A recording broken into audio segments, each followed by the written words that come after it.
This week on Healthy Living, how do individuals manage their health issues through medical care and spirituality? What do experts say about traditional healing versus medical care? Let's take a look. Some African countries continue to confront FGM despite global efforts to end the practice. We'll have these stories and more in this edition of Healthy Living.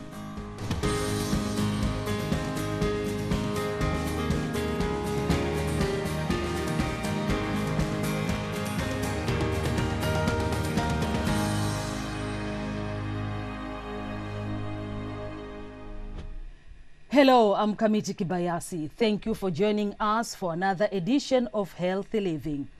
Public health professionals can learn about the connection between health and spirituality. Many people find that good health can enhance their spiritual experiences, and spirituality can positively impact their mental and emotional health. Individuals may seek ways to improve their mental health through both physical care, such as exercise or therapy, as well as spiritual practices like mindfulness, meditation, or prayers. Research has shown that participating in religious activities can improve overall health and wellness, but there is an extreme. For instance, in Africa, millions of people still turn to prayer camps for healing instead of seeking medical care in hospitals. This oftentimes leads to otherwise preventable deaths when health conditions go beyond medical help. But experts say apart from religious beliefs, high cost of health care, one reason prayer camps are flourishing. Timothy Obiezo reports from Abuja, Nigeria. 3 years ago, Immaculate Joshua noticed an unusual swelling in her left breast. It soon turned sore and discharged blood. Without seeking hospital diagnosis, she suspected it was cancer, and she says after visiting various spiritual healing homes, the pain eventually ceased. I believe in God. I call one of my spiritual father. He said I should use salt and warm water.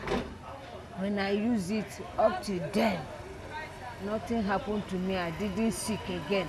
But that wasn't a one-off. Joshua's been relying on prayer camps for years to fix many family problems, including financial constraints. And right now, she's hoping to get healing for her husband's blindness. It all started 2 years ago with a blurry vision. I believe that God will do it when his appropriate time comes. You can't force God or you can't rush God. Nigeria strikes a delicate balance between its Muslim and Christian populations. Last year, Washington-based Pew Research Center ranked the country as second most prayerful nation on earth, only after Afghanistan. But health experts are raising concerns that some citizens turning only to prayer over their health conditions often leads to complications and deaths. Spiritual beliefs and practices are already deeply rooted, and often people prioritize them over conventional science-based medical treatment. So is a major issue in Nigeria. Yes! Mike Michaels, an Abuja-based pastor, says ignorance and poverty are to blame and that prayers and healthcare should work together. God's provision for your healing cuts across medicine also. And it's a right mindset to have so that you don't just see drugs as an escape from God. So there is that balance. The problem is when you see medicine in itself as able to heal you outside of God. And I think that's where the issue is. So medicine is provided by God because God is the master scientist. Michael says despite the perception, many churches like his are trying to set the record straight. I also know that a lot of churches are doing a lot of ministries are doing a lot to help create some kind of awareness and even help provide free medical services to people. Even our ministry, We've reached out to several people. We've done medical outreaches, helped people to get them free glasses, done rapid tests for malaria and some other sicknesses. Only 6% of Nigeria's annual budget is allotted to the healthcare system, making out-of-pocket spending on health too high. But health experts say until many more religious bodies create a balanced perspective of health and spirituality in their teachings, people like Joshua will likely continue to hold firm to what they believe. Timothy Obiezu, VOA Africa, Abuja, Nigeria.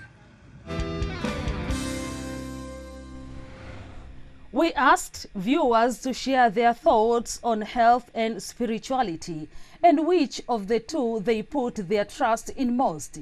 Here are some reactions from Mombasa, Kenya. I 100% believe in prayer.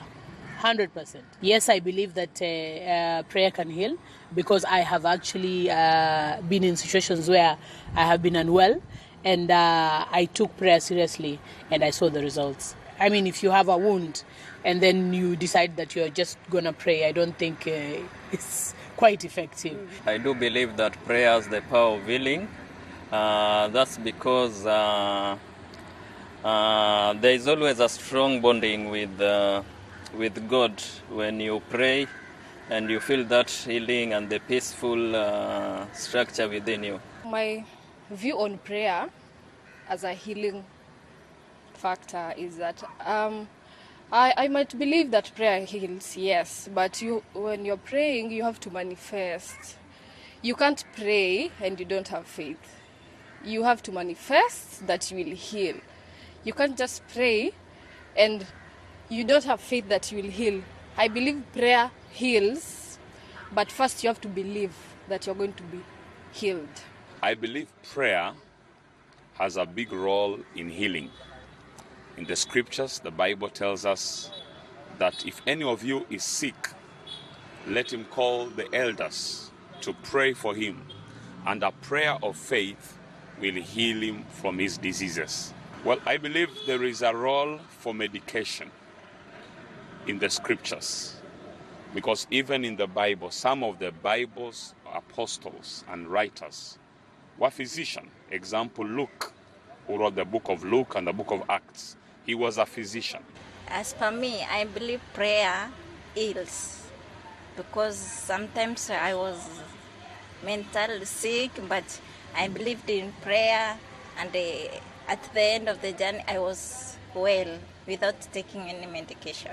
Whatever you hope for, whether you are sick, you become ill, but there are some extents or kind of diseases which can't be healed by just prayers. I do believe in a prayer to heal. Why do I believe so?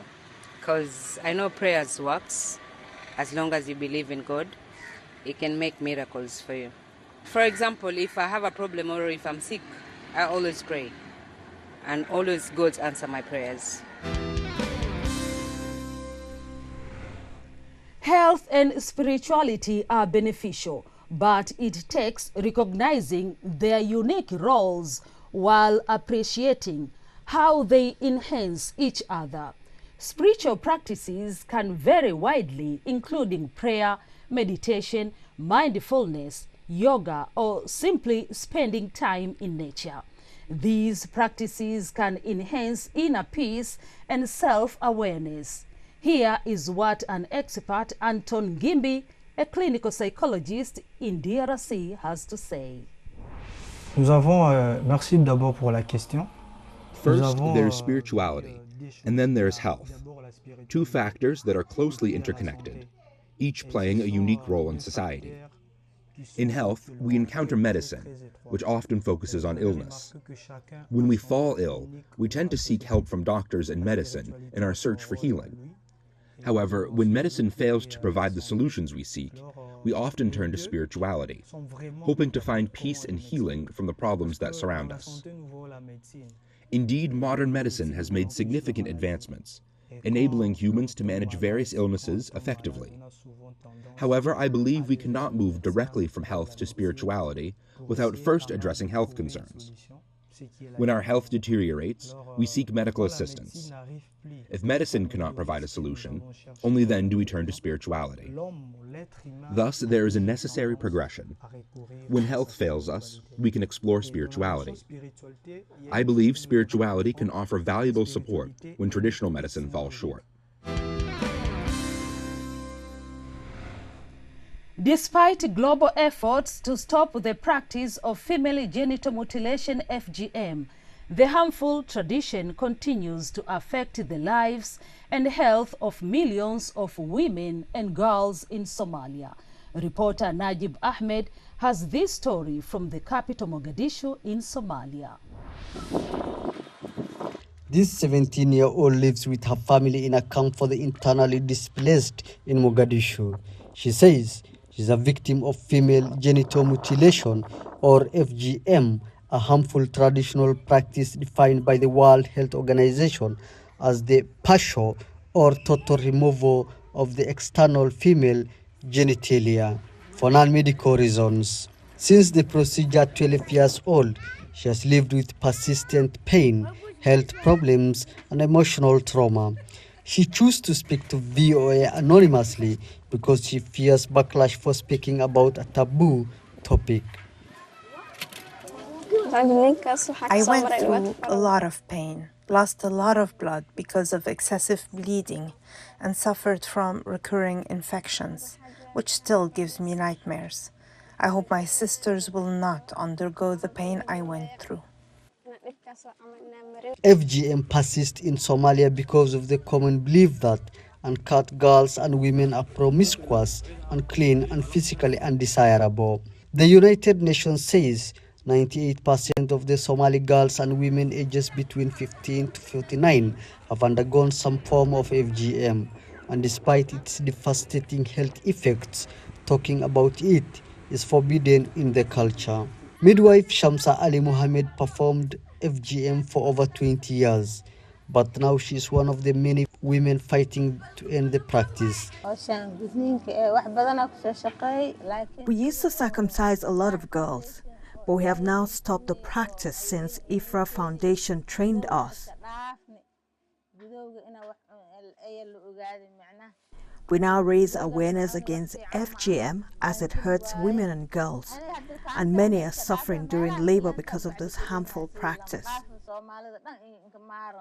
IFRA Foundation is a non-profit working to end FGM in Somalia. Its founder, Somali-Irish social activist Ifrah Ahmed, says her organization's engagement have persuaded hundreds of people to pledge not to practice any form of FGM. I don't want people to see me just interfering to the community. So we trained all the leaders, religious leaders, women's group, authorities in districts. So we allowed them to start the conversation and build the dialogue about female genital mutilation. Another organization, Sasa Together, aims to mobilize the community, also aims to abolish FGM. Mohamed Mursal is a UNFPA program specialist who works with Sasa Together. As an organization, we are fighting to eradicate FGM in Somalia by closely working with the government of Somalia, especially the Minister of Family Affairs, to come up with a legal framework that criminalizes FGM in Somalia. Although the Somali constitution prohibits FGM and describes it as cruel and degrading, no national law exists that criminalizes the practice. Anti-FGM activists say unless that happens, girls and women will continue to suffer. Najib Ahmed, VOA Africa, Mogadishu, Somalia. That's our show for today. For more health news, wellness tips, and medical breakthroughs, stay connected to Voice of America at voaafrica.com. You can follow me on X at MkamitiVOA. Until next time, stay well and strive to make every day a healthy day.